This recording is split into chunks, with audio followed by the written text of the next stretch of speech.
Hi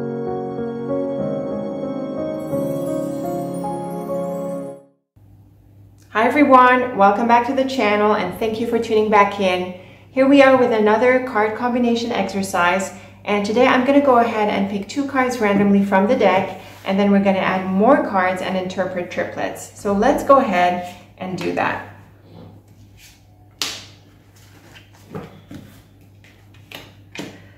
All right, now this is an interesting combination to look at. I don't think we've had something like that before. The mouse is a little bit of a challenging card, and the anchor is neutral, but it also has quite a bit of positive indications. So the mouse as a challenging card is not as challenging as, let's say, the whip or the scythe or maybe the clouds. And it's not as sharp and tricky in the way that the fox and the snake are.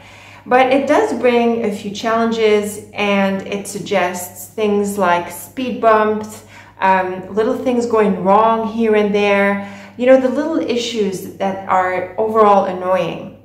When it comes to people, the mouse is usually issues of trust. It suggests that there is no trust between people, that someone is not trustworthy, and that they are not transparent in this sense. They're not deceptive in the way that the fox and the snake are, but it does suggest that there are doubts and issues and, you know, not feeling it right. A key element that comes through with the mouse is that if it's left unchecked, it can grow into something big.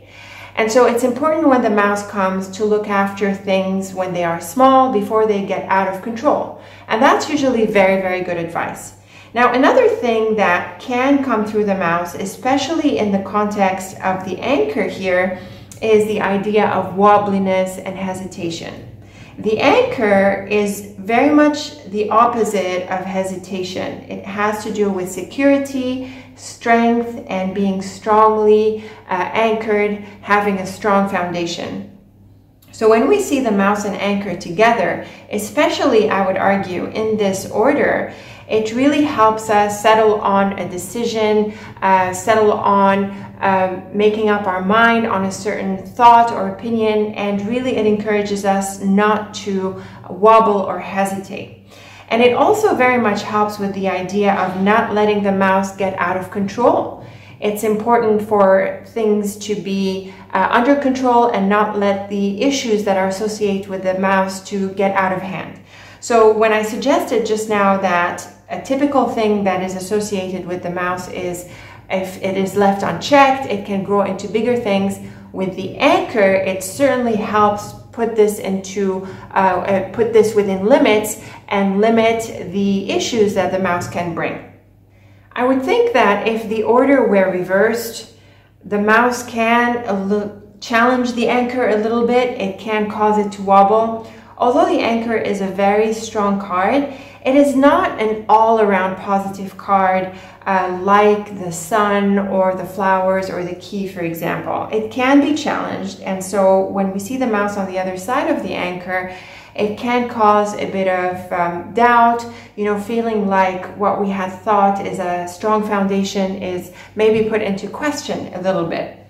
I also think that the negative elements of the anchor can come through as well, even in the first order.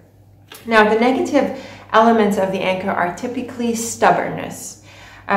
Someone who is difficult, who is stubborn, who is inflexible can be associated with the anchor. And when we see a bit of a challenging card like the mouse next to it, this aspect of the anchor can come through, especially when we're talking about a person or possibly relationships. We might feel that there are restrictions. We might feel that this person is heavy and a bit of a burden, and it can feel annoying because of the mouse in this combination. But in general, I feel that the anchor can help overcome any challenges associated with the mouse and suggest that we are able to find our ground. We're able to put up healthy boundaries to anyone who's not, who's not respecting them. What's interesting on this note is that the mouse can be a bit of a taker. So the mouse is associated with people who take and gnaw and take and gnaw, and they don't usually give back. But with the anchor, it's really important to put a limit to this and to restrict these energies from continuing in our life. So that, I think, is a supportive indication of the anchor with the mouse. Now let's start drawing some triplets here. Let's go for our first one, see what we get. With the house, that's interesting. The house clearly brings up the idea of home and family. The mouse and house can suggest things like needing to do repairs, things breaking down, things getting old, and things getting worn around the house. And so with the anchor, it's important to put a stop to this and also to rectify these issues. So that's one way of looking at the card in a very, like physical and straightforward kind of day-to-day way. Now, another way we can look at the house is in terms of relationships. So the house brings up home and family, relatives, and people who are closer to us. But the thing about the mouse here is that it suggests issues of trust, like we suggested, and there could be things going on, there could be tension, people aren't really on the same page. But again, the anchor can help with that and help rectify this. I think in this sense, when it comes to relationships, the anchor really asks for us to be honest and to be upfront. It can ask for a bit of a confrontation here, or, taking a stand. Not so much a confrontation, I mean, but, taking a stand. So if there are doubts, it's important not to let them, hang out in the atmosphere. It's important to bring them up and to put a stop to them.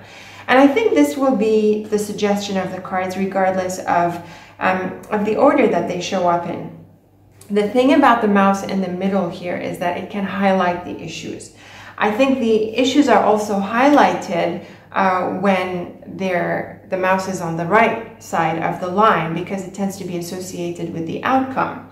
The anchor and house is very good for security, for boundaries, for securing anything. And again, from like a day-to-day, very kind of physical point of view, the mouse on the other side of the house can suggest something like thieves or issues going on around the house, like leaks, problems that cause the energy to dissipate, whether it's physical or psychic. And so with the mouse on the other side here, it's important to protect against any future issues that could come up. I think if we have the mouse at the outset here with the anchor in the middle, I don't think the mouse is able to overcome the strength of the anchor and house, especially when they're next to each other. That's because both of these cards are pretty strong and rooted. They can be rigid, they're very solid. And the mouse is really small by comparison, especially when the two show up together. So I do think here we have a good situation of protection, healthy boundaries when it comes to people, and also the sense of protecting ourselves from, energy vampires, people who are a bit draining in that sense. Now, another way we can look at the house is in the context of work. Sometimes the house is associated with the job, but really more specifically the team on the job. So our smaller circle when it comes to the job. With the mouse, there can be similar issues like what we suggested within the home or within relationships. There can be issues of trust, maybe there's some tension between people.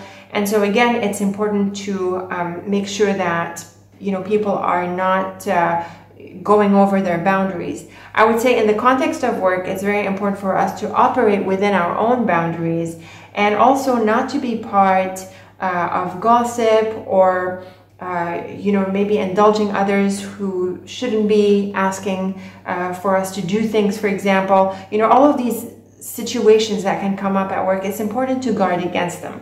But the anchor is very much a card of integrity. So it's really important, as is the house actually, because it's, its sense of foundations.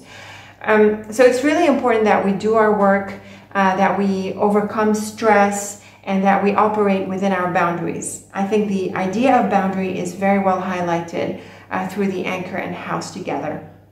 So that is with the house. There's plenty there.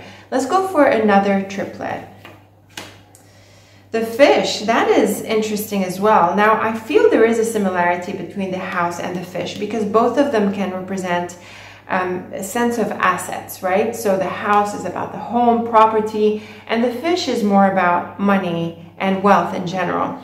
So when we have a combination like this triplet, the indication here is to guard against waste. So in the same thing that we guard against intrusions with the house, it's important to guard against waste. So this is where we want to set a budget and we want to put limits on our expenditures. And I would also say it's not a good time to borrow or lend. Very important to make sure that we, if we lend out, we can get it back. If we borrow, we can return. And I would say with the mouse, it's maybe not an ideal time for this. Now, I think with the mouse on the other side of the fish can cause waste and issues in relation to finances and money simply because they are closer to each other. But I still feel that the anchor is supportive. The anchor comes with strength and security, and it suggests that we're able to withstand some losses. We're able to either protect ourselves or to handle, a bit of an expense here, especially when it's at the outset of the line and the mouse is at the end. Now, when it's in the middle, I don't think there's too much of a difference here as well. The idea of waste and financial challenges can also come through. And the anchor is supportive. It remains supportive with its idea of, strength and support. The idea of the fish is really about wastefulness, wasting resources, wasting money. And with the anchor, it's important to guard against that and to, put some limits on that. So that is a very, practical way of looking at the fish. Let's go for another triplet. Oh, wow, the coffin. Now, in this sense, I feel it's really important to put an end to a situation. So the anchor can sometimes suggest sticking with it. So if we had the anchor on the other side of the road, for example, or the anchor and tree, the idea here is to stick with it, to stick it out, to stay on the current path. But with the coffin, it is very much an indication to end it, especially with a challenging card like the mouse, where it sounds like this isn't going anywhere and that maybe spending more time on this is a waste of time. So it's important at this point to put an end to this and to let it go. I think that we might need to bear some losses here. We might need to accept that some things cannot be recovered, mainly because the mouse is in the middle, and I think it would also be the same thing if the mouse were on the right. The idea is that we need to let go and to not try to make this work because it probably won't work.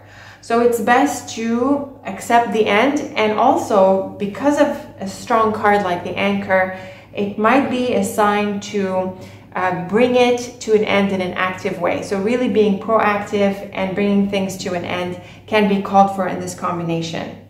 Now, if we had the mouse at the outset, again, I don't feel it makes too much of a difference.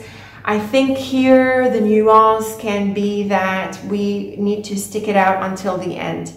So the mouse can suggest struggles, those little challenges here and there, the speed bumps, but the anchor is really a withstanding strength. And with the coffin on the other side of it, it's a bit like staying the course until the end, putting up with the challenges until we can bring it to a head. So that is a helpful combination. And I would say if we had the anchor on the right as well, it can suggest something similar. So with the coffin, it's very clearly about bringing something to a head and letting it go because this is where it is heading. Let's move on to a couple more triplets. The mountain. Now that is interesting. What is interesting is that the mountain is also like the house and the anchor in the sense that they are strong, solid cards, quite heavy. They don't move easily. The anchor and mountain can be a special combination that suggests a foothold abroad. So having a location abroad, a connection abroad, or making some kind of foothold in a different place. Now, the mountain is typically associated with a different country, but it can also be a different city or just a place that's farther from where we are. Now, with the mouse here, it's possible that this foothold is on shaky ground. Maybe not so much when the mouse is at the outset of the line, maybe more when it is on the right-hand side, but it still sort of creates some suspicions, some doubts, or some issues around that foothold. So I think it's really important to make sure that we understand what is happening here, to put a stop to it and to put strong borders. The mountain is another card of borders. In fact, it is more about borders and boundaries than the house, but the house is enclosed, so that idea very much comes through as well. And again, with the anchor, it is important to set some limits. So when it comes to issues, it's important to rectify them. And when it comes to people, it is important to put a limit as well. And the thing about the mountain is that it can suggest moving away from this person, because the mountain in relationships is associated with distance and coldness, and it is often a card of isolation and solitude. So if the mouse and maybe other cards in a longer line, including these three, represent something in relation to a person or a relationship, I think it's important to put a limit on this person and to start taking steps to take some distance from them. This doesn't necessarily mean shunning them or ending the relationship in a sharp way like it might suggest with the scythe, but the mountain is really about stepping back and holding off on this relationship. The energy is cold with these cards. There's no warmth. They're pretty harsh cards, and on top of that, we have the mouse, so they're not really helpful when it comes to relationship aspects and dynamics. Another thing that can come through these two cards is the idea of stubbornness. The mountain, like the anchor, can be a very stubborn card, again, because these are strong, solid, and not moving cards. And so when it comes to a relationship with another challenging aspect like the mouse, then the idea of a rigid relationship is very possibly coming through. In general, when it comes to relationships, I'm not seeing that this is a warm combination. The anchor can be positive. It can help secure things or confront matters or stand up to them. But really, the mountain is not great when it comes to relationships. The idea of distance comes through. I think that the same thing applies if we had the anchor on the other side of the mountain and if we had the mouse in the middle here. I feel the idea of boundaries and putting things within limits is important.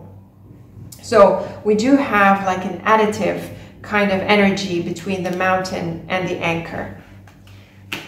Moving on to maybe one or two more triplets. We were just talking about the scythe.